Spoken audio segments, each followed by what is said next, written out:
આપણા જિલ્લામાંથી ભારતીય જનતા પાર્ટી અને સૌ ચૂંટાયેલા પદાધિકારી દરેક સ્મશાન યાત્રામાં જાય છે, એમના કુટુંબજનોને મળી અને જેમનું દુઃખદ અવસાન થયું છે એમની માટે પ્રાર્થના કરી રહ્યા છે.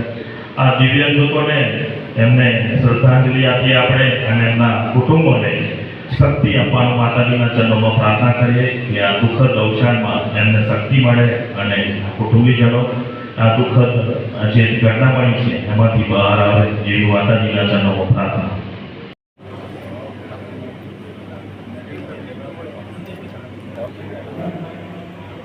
આપણે ગુજરાતની વિશેષતા રહી છે કે જ્યારે આવી ઘટના બને છે ત્યારે આપણે બધા પરિવાર સાથે જોડાઈ અને પરિવાર ભાવના સાથે એમની સાથે કર્યું છે. ત્યારે આણંદ જિલ્લા ભારતીય જનતા પાર્ટીએ પણ આ સરસ શ્રદ્ધાંજલિના કાર્યક્રમમાં બધા સહભાગી બનાવ્યા છે.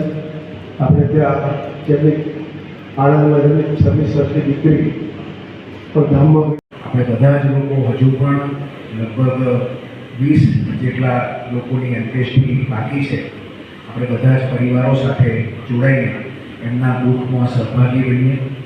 આજે પણ આપણે બધા જ ફરી એકવાર ભગવાનને પ્રાર્થના કરીએ કે ભગવાન ફરી કોઈ દિવસ આવી દુર્ઘટના ન બને અને આ જે દુર્ઘટના બની છે એમાં તમામ હુતાત્માઓને હું હૃદયપૂર્વક શ્રદ્ધાંજલિ અર્પું છું. जय श्री कृष्ण।